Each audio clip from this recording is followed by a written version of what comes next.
Hey everybody, it's Riker Rider, and welcome back to Let's Play Donkey Kong Land 2. Today we're going to begin World 4, Gloomy Gulch. So, who remembers the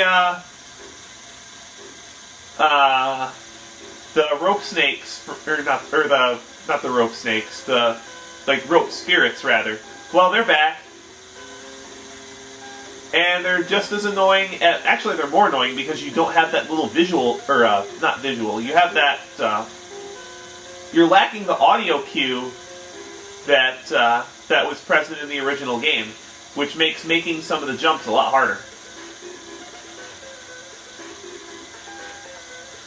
And it's understandable why the cues aren't there, because the Game Boy had a limited number of audio channels. Only one bonus in this stage. Now, what was I talking about last time? Oh, yeah. Why do rare lands have to exist? Other than sell the set?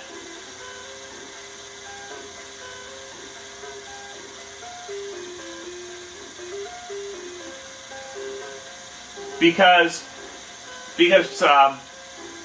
what is it? Shards of Alara had no rare lands in it, and that set sold very well.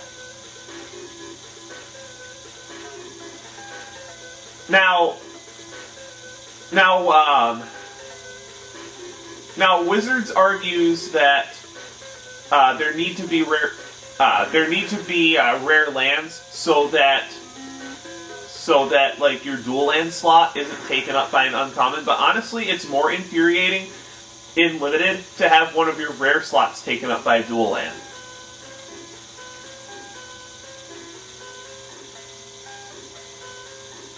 And because rares in Limited tend to be the swingiest cards, just having all those chances to open up a rare that does nothing for you, it creates even more variance. And I really don't think that's it's a design decision that makes absolutely no sense. The only reason why rare lands exist is to make Hasbro money, and they've really been pushing that in the last few sets with putting very simple cards, with putting very simple but powerful cards at high rarities.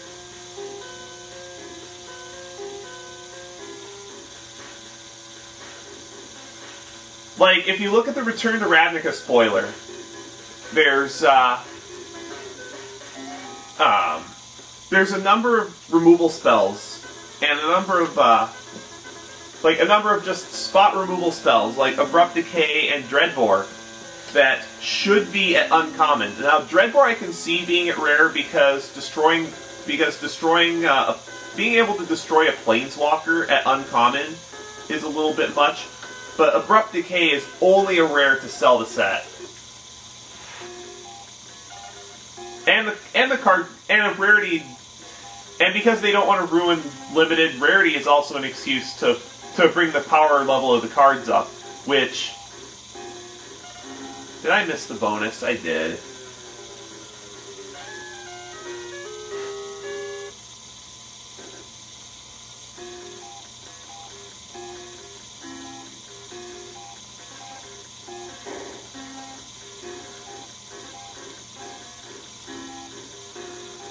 There we go. That's what I was looking for.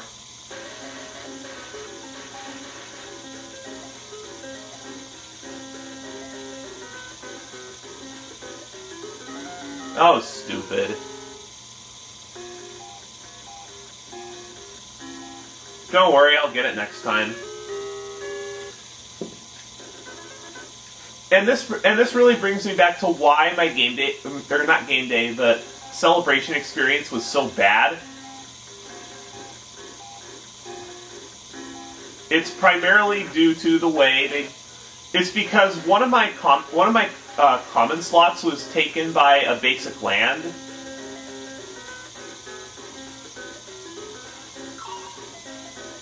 Yeah, one of my common slots was replaced by a foil basic land, and one of my uncommons was Reliquary Tower, which is useless in Limited.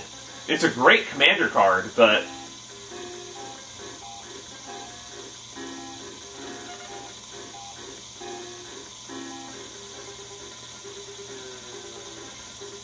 Yeah, Reliquary Tower is a great commander card, and it commands a pretty good price for an uncommon, just... It's a useless card in Limited. So, because of the extra land in the pack,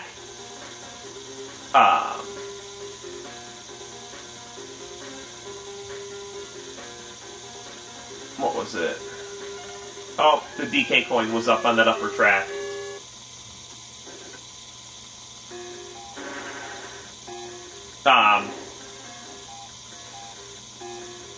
One of the issues... See, that's why I don't like rare lands, is because, I mean, it's a really obvious cash grab. I like the way other card games do it, where rarity doesn't equal power necessarily. I don't think rares should be more powerful than commons and uncommons. I think rares should be more complex. Now, if you can make a complex card that's also rare, then that's great. That's what sells your set.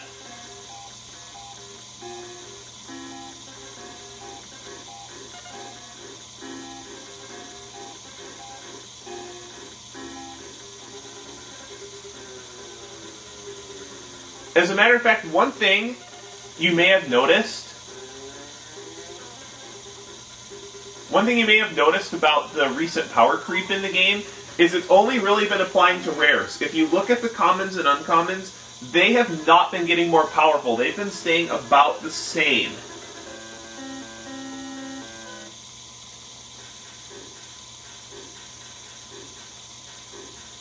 Now there should be some invisible hooks around here. Yeah, there are. Cool. That's what we're looking for.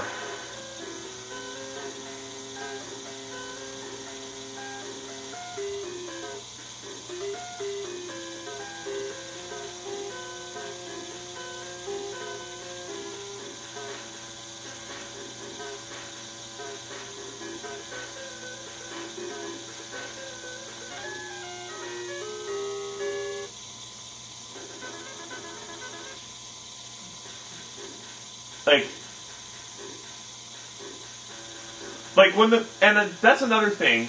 The addition of a higher rarity was another thing that I've been having problems with. Originally, I felt fine about it because of the way it was supposed to be used, and the way it was used in Shards of Alara block was fantastic. Putting it on like just legendary creatures, planeswalkers, and epic feeling spells. It was done right in Shards of Alara block. After that, Mythic Rarity seemed just like an excuse to ramp the power on certain cards just out of control.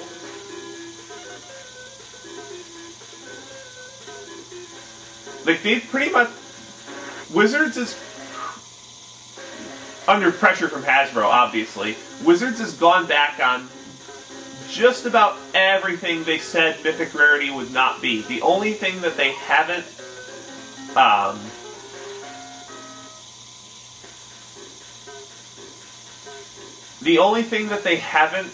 violated yet in their promises on what Mythic Rares wouldn't be would be dual lands.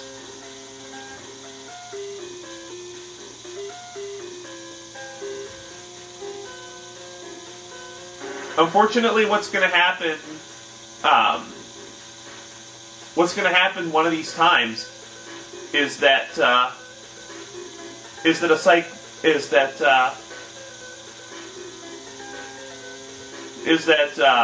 Hasbro is going to get greedy and make Wizards print a cycle of dual lands at Mythic, and then the game is going to die. I only give the game probably how much more time? Not a whole lot of time. Wait, Does the cannonball not respawn? Oh, the cannonball does respawn. Okay, good.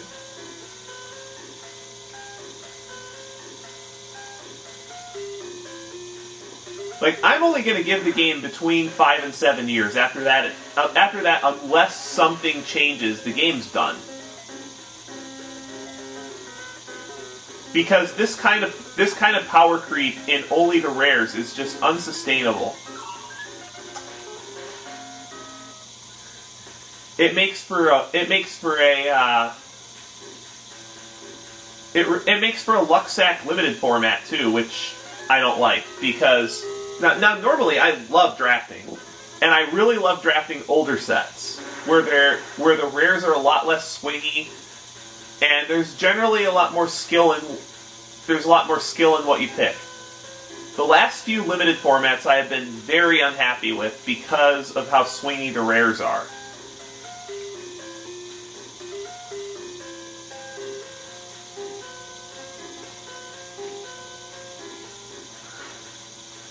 Like, it was really bad in Avacyn Restored Limited.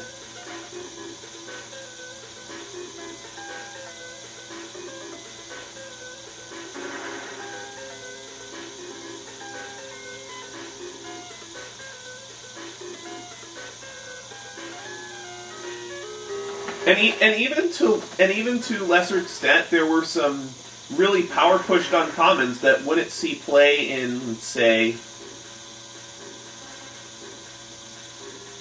standard, but like for ABR Limited, Druid's Familiar was like really degenerate. It was basically a 6/6 for 4. I mean, obviously, due to the nature of Limited, there are always going to be some I win rares, but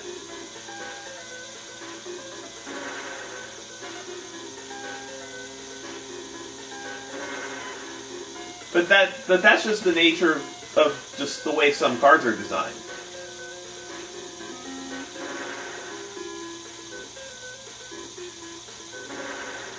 And I really disagree with that kind of design. I mean, you do have to have powerful cards for Constructed, yes. But you can make cards that are meant for Limited without... Like, you can make cards that are meant for Limited and still playable in Constructed. You can make cards not meant for Limited. But when you make cards that aren't playable in either Limited or Constructed, what are players going to do with those?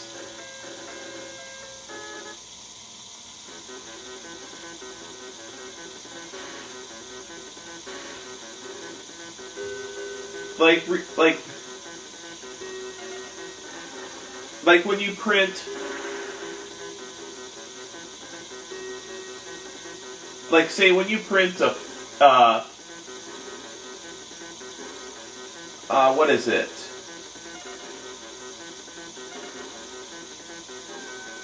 Like a 4-mana 4/4 in green with a drawback at uncommon. And then you print a 5/5 for 4 at the same mana cost, including color, with a useful ability.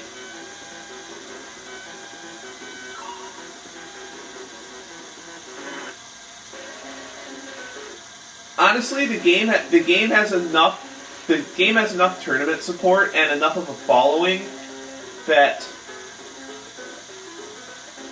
they don't really need to do things like this anymore.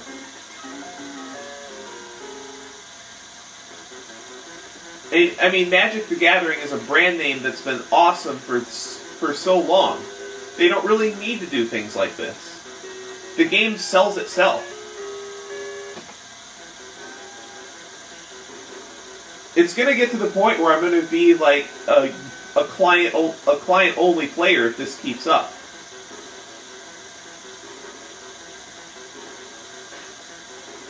Now, don't get me wrong. I love playing paper Magic just because of the social interaction part of it.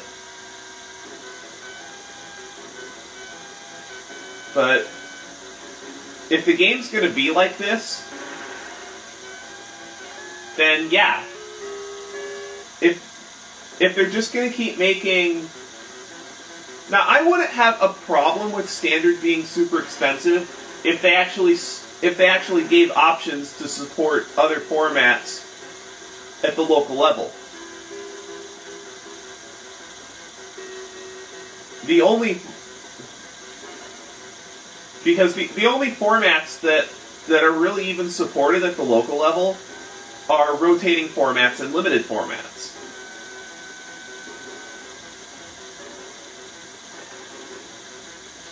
And this is, like, I would love to get into Modern, because Wizards can keep the price of Modern down.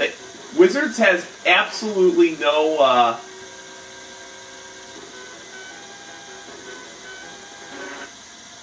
Wizards has absolutely no incentive to keep the prices of Modern high. Because they don't make any money off the secondary market. I think I turned around on me. Maybe.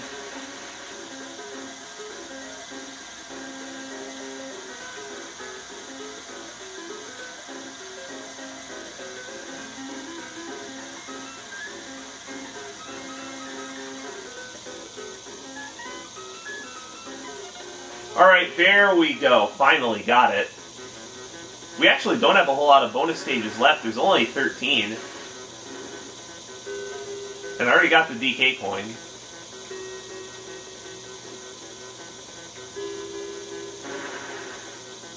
And one thing you might remember from the original stage is... the original stage, the one that was in Donkey Kong Country 2, was... you can't fly upwards with squawks in this game, you just drift downward. But this stage is definitely easier than the previous one, because since you transform into squawks rather than ride him, your hitbox is a lot smaller and you can dodge the bees a lot more easily. Because this stage in Donkey Kong Country 2 was infuriating.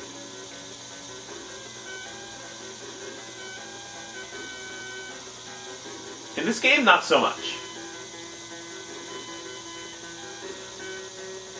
Now I was talking about format support, wasn't I? Hey Wizards, if you want more people to play in, like, you know, like modern events, have you perhaps given a thought to allowing people to run formats besides standard at the local level? Because for Friday Night Magic, the only formats you're allowed to run are standard and booster draft. You're not allowed to run block constructed, you're not allowed to run any two-headed giant format, you're not allowed to run modern, and you're not allowed to run legacy, but legacy's dying format anyway. Ah, you gotta be kidding me, I missed a bonus.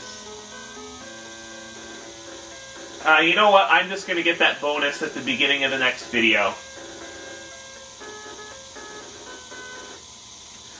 For now, we'll start the last stage in Gloomy Gulch, Webwoods. Well, the last stage before the boss. This stage was also infuriatingly hard in the Super Nintendo title Donkey Kong Country 2 that this game is based on. This time though, the stage is still long. Don't get me wrong, but it's a lot easier. You don't have near as many hazards to look out for.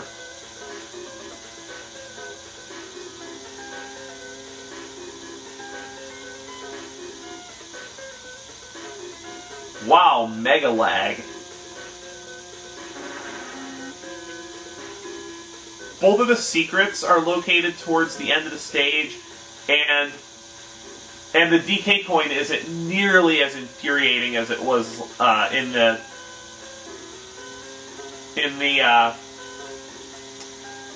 Super Nintendo version. The coin, like, I've actually looked at it in an editor when I did my DKC2 run. The DK coin stays on the target for, I believe, 3 frames. It's either 3 or 4 frames. The timing to get that's ridiculous, and you only have one shot at it. Because, you know, if you hit the target and get your item, that's the end of the stage.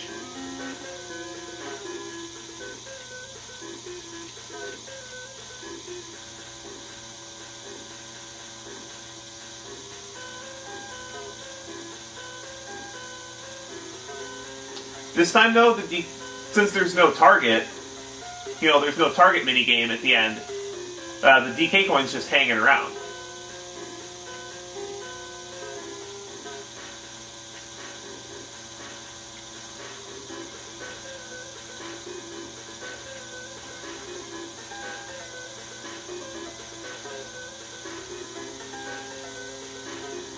Here we go, that's what I was looking for, is the... There's the DK coin.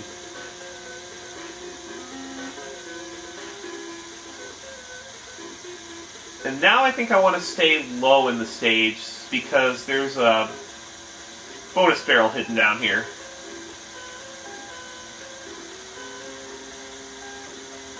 One of these things. Maybe it's after the G? There we go. That's what we were looking for.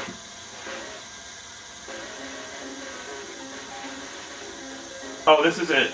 I don't have to kill all the enemies, I just have to find the... I just have to find it, get to the end. Destroy them all! Lots of rewards here for us.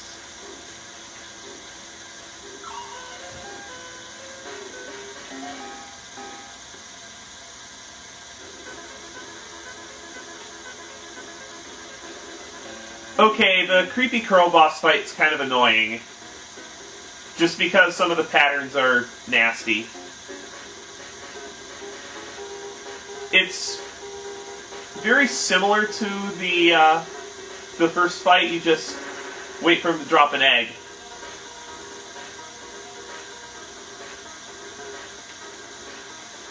But there's more to it than that. As you may have caught a glimpse of it, there's another platform above you.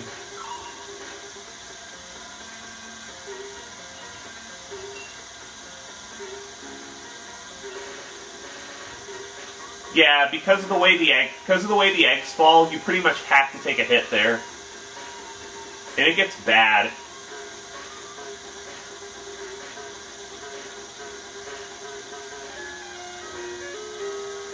And for some reason you can't duck in the corner this time, so you have to jump over Crow in order to nail him with the egg.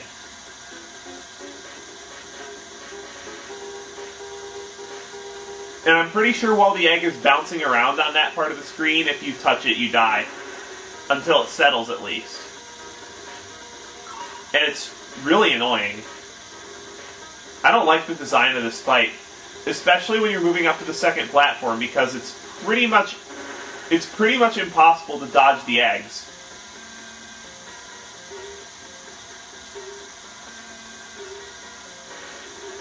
Like, you have to go very slow to be able to do that, and even then, it just gets bad.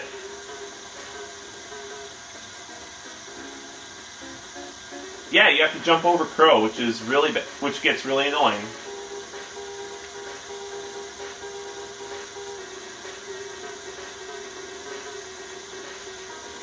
Ugh.